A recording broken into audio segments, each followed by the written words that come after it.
East End is rich in history, culture, and serenity. But that's not what has brought people out here for the past 100 years. They come because of the beach.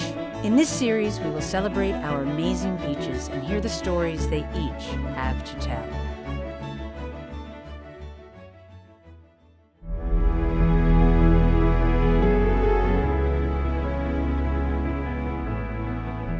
My name is Greg Donahue, and I'm the Erosion Control Director of the Montauk Lighthouse, the Montauk Lighthouse, which is owned by the Montauk Historical Society. We took it over in 1997 and opened up a museum. And to this day, we host and feature about 100,000 visitors a year.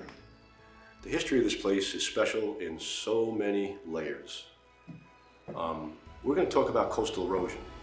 And coastal erosion, the first dialogue of coastal erosion on the site, dates back before the lighthouse was built. The early planners knew that the coastal recession rate was real. And there's a textbook recession rate of about 1 foot a year. When they built the lighthouse, they knew that they had to set the lighthouse as far back as they could to get as much time as they could. And the land is called Turtle Plateau. It's a 65 foot above sea level a spit of land.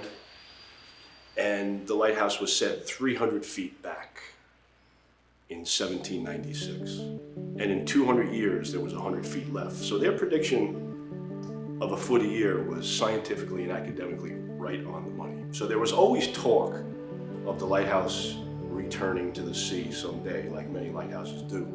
But this lighthouse happens to be situated in a terminal moraine, which was caused by the glacier. The coastal shoreline right here is a mix of glacial sediments, cobbles, boulders, sand, clay, topsoil, and it's highly erodible. Although in the summertime, when the heat bakes it, the clays tend to get real hard, so they actually resist erosion. But then you'll have a storm come and take the bottom of it out and hit the toe of the bluff, and you'll see how resistant they are. They're not resistant at all. So the recession rate of 1 foot a year is real, and it's ongoing, except at the point. Now, Coast Guard owned and ran lighthouses since 1938 nationally. This lighthouse was run by the Coast Guard, and in the 60s, the financial difficulties, the expenditures of the Vietnam War, the fact that they could put a steel tower without any historic interpretation whatsoever, recession rate is still going. It looks kind of hopeless for the lighthouse.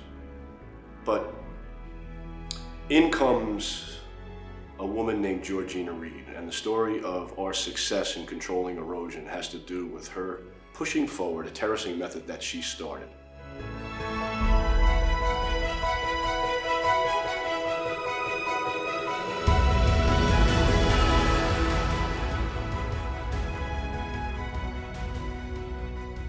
History of coastal storms of the century: Hurricane of '38, Easter Sunday nor'easter 1962, and Sandy, the three most powerful songs. And then you have intermittent nor'easters and hurricanes all throughout. But the big three really put a tag on Long Island and changed the shoreline and the map of Long Island each and every storm of the big three. And Georgina had land in Rocky Point. It's a sand embankment, 110 foot sand embankment. And she lost a third of her property in the nor'easter of '62. And so the spunky chutzpah that came at this lady, because she was so pissed off that her land, her dream house, was in jeopardy now, she actually roamed the beach wondering what to do. Her husband Donald said, "Let's sell this place and get out of here." And visually and mentally, she stumbles on something that was occurring on the shoreline. Phragmites reeds, Phragmites communis, is a shoreline plant. And when the storms come up, these plantings of Phragmites all over, they get in the wash and they get deposited on the beach. So Georgina looks at her problem, sees a gully caused by the storm, sees the Phragmites reeds in the gully and a piece of driftwood down below. She puts the piece of driftwood in front of the Phragmites reeds, puts some soil on top of that, and starts her terrace method, the reed trench terracing method. Not named after her name, after the reeds. The reeds kept the sediment from washing out from underneath the terrace and gave it some stability. So she came and started on Earth Day 1970. I often say I think that the Coast Guard engineers had a good lunchroom chuckle that day when she walked in and said, "Oh, I can do that." Because this is the bluff that she was looking at right here. The untouched bluff before Giorgina Reid. And after 30 years, we have a stabilized shoreline, a vegetated bluff face, and without her push, without her contribution of notoriety to the project, there would be no erosion control, and this lighthouse would be looking at the end of its term. Incidentally, fast forward to 2012 and Sandy, Corps of Engineers, New York District gets $60 billion for the mess that Sandy left behind.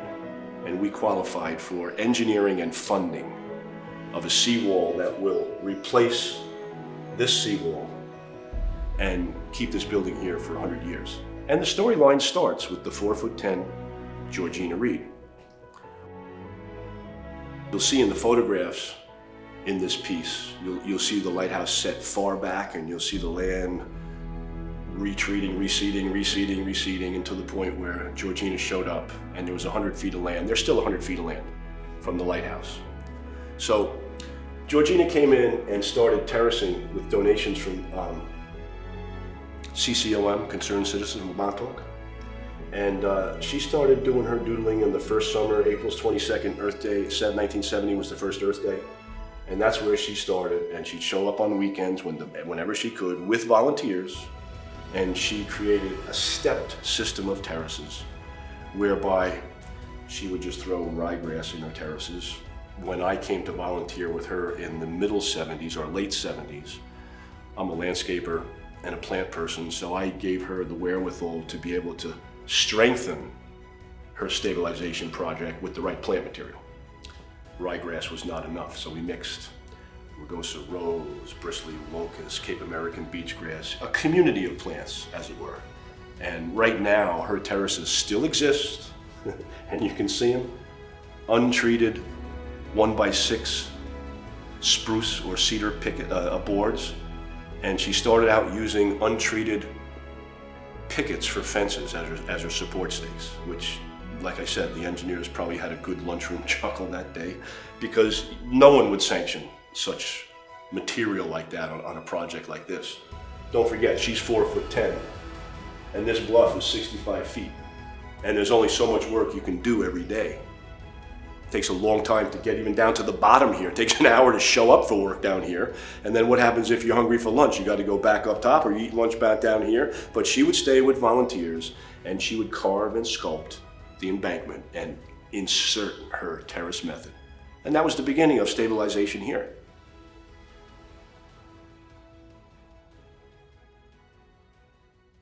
The Historical Society takes over a lease to run a museum in this building. It's the 1860 building. This is the Lighthouse Keepers building, built in 1860.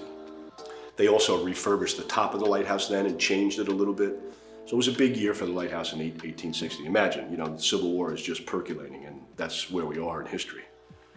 This remote setting out here is probably a pretty hard life for a lighthouse keeper and his family. They have to grow their own food. There's nothing happening.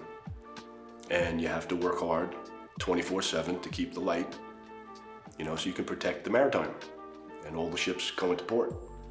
Which, incidentally, it was built in 1796. It was sanctioned in 1792, but it was the business community in New York, the Chamber of Commerce, that petitioned Washington and Philadelphia to get this lighthouse here so they could get ships to port and build a strong economy. So we're one of 3 National Historic Landmarks in the town of East Hampton, and that has to do with Thomas Moran's house, Jackson Pollock's house, and the Montauk Lighthouse.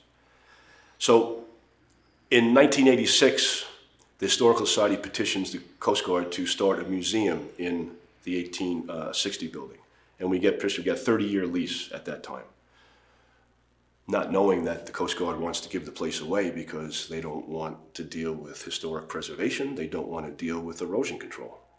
And so the beginning of these projects, AKA Georgina and the Montauk Historical Society, have this perhaps condemned and shut down lighthouse. All of a sudden the doors are open and the possibilities are wide. And so as a result, We now have 100,000 visitors. We make $1 million. The place costs $1.1 million to run a year. So we're in need of funding all the time. But if it weren't for the Historical Society and the chutzpah of Georgina, this place would be boarded down. We wouldn't be in here even talking about this history. And the history is quite dynamic when you think about this hill was used for the Indians, the Montauquets, to set fire and communicate with the Pequots and the Narragansetts and all the Indian tribes in the Connecticut area. So it was Signal Hill forever, And the historic perspective now is being told by us, the Historical Society. And the history is actually fascinating to see all the machinations of how this place served the country, helped develop the economy, and now we're just passing that information on to the people. And we have a good staff here, and we're open 8 months out of the year. And the story of Georgina is first and foremost for us, because without her, we would be thinking about boarding the place up just like the Coast Guard did. They would have, and walked out of this place. Instead, we're here to interpret and let people know what it's all about.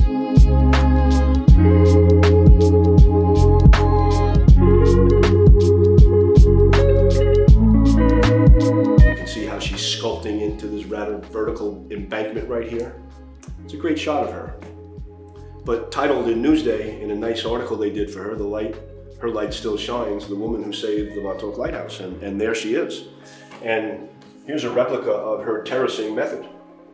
The untreated cedar boards, 1x6, the untreated spruce pickets for picket fences, hammered into the ground, and the Phragmites reeds has soil retention capability behind it, and then the sediment and the sand and the plantings.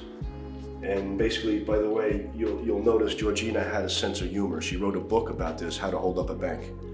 And so you look at the chutzpah and the sense of humor, and you got a good combination in her. So much so that Ronald Reagan, when he was president, acknowledged her service to this National Historic Landmark. And the pioneer, she set the trend, and we're slated to have this erosion control project go back and be engineered from bottom to top correctly by the federal government.